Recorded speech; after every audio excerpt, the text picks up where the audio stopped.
muito honrosamente que eu, Caroline Costa, cumprimento esta comissão da Jornada Odontológica da Universidade de Brasília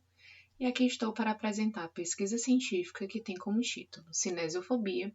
e Catastrofização nas condições de persistência e incapacidade relacionada à dor por desordens temporomandibulares. As desordens temporomandibulares, DTM, constituem afecções biopsicossociais de origem multifatorial que acarretam condições de dor e disfunção na musculatura do sistema estomatognático e ou nas articulações temporomandibulares, gerando consequências funcionais e psicológicas. Dentre essas consequências psicológicas, configuram-se algumas cognições e tendências comportamentais, como a cinesiofobia e a catastrofização.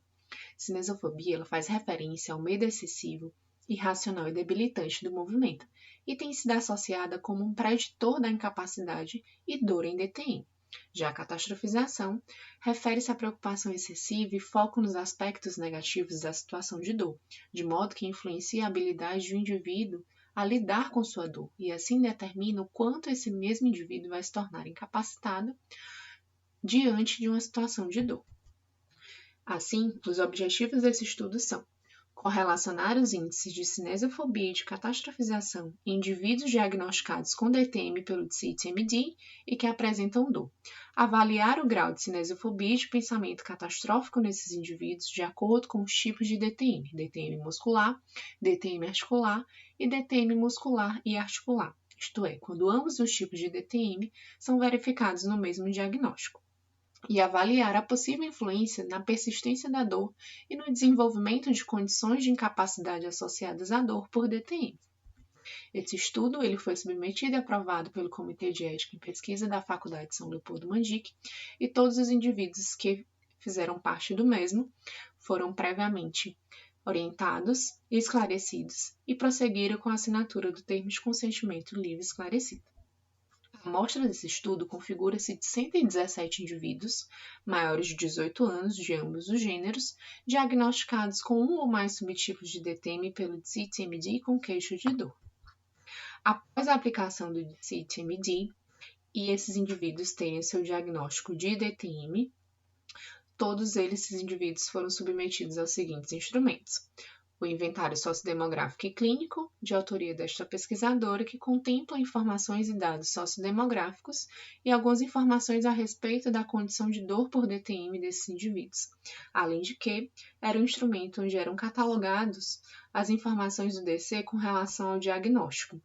E deste modo, esses indivíduos eram classificados em DTM do tipo muscular, DTM do tipo articular, e DTM muscular e articular, isto é, quando os dois tipos de DTM apareciam no mesmo diagnóstico. O outro instrumento é a escala Tampa para cinesiofobia para DTM, na sua versão short form, em que 12 questões contemplavam o medo do movimento mandibular nesses indivíduos com dor por DTM. O outro instrumento é a escala de pensamentos catastróficos, que contempla e avalia o grau desses pensamentos negativos quando o paciente está com dor por DTM.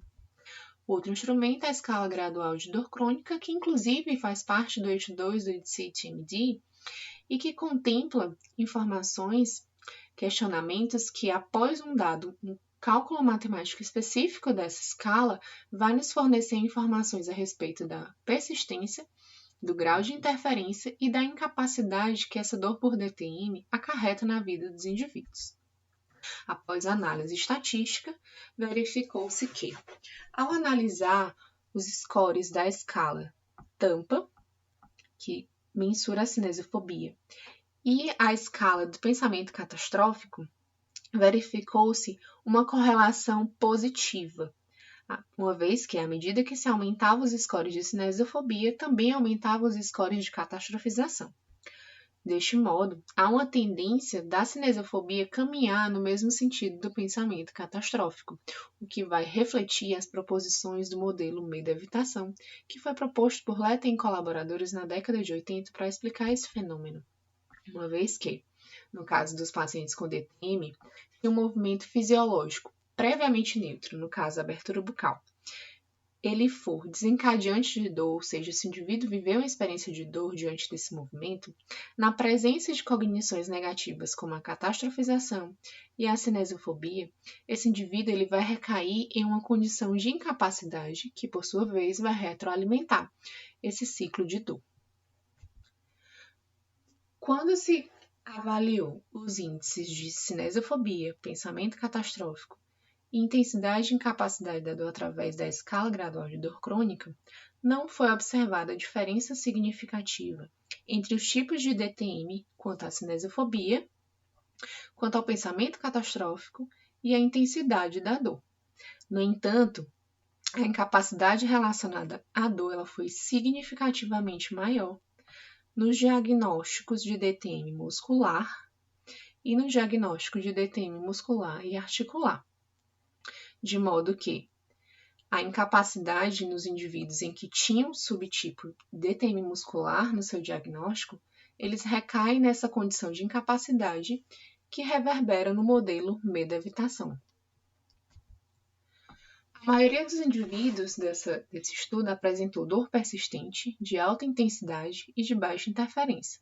No entanto, não houve diferença estatisticamente significativa no tocante à persistência, à interferência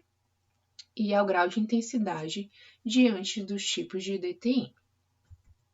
Deste modo, conclui-se que houve correlação positiva entre os índices de cinesiofobia e catastrofização nos indivíduos com diagnóstico de DTM pelo CT-MD e com dor. Não houve diferença significativa entre os graus de cinesiofobia e de pensamento catastrófico nos tipos de DTM. Não foram apresentadas diferenças estatísticas dentre os tipos de DTM com relação à condição de cronicidade e persistência da dor, embora tenha havido significativa condição de incapacidade relacionada à dor nos diagnósticos de DTM muscular e de DTM muscular e articular. Com muita honra, eu agradeço vossa atenção.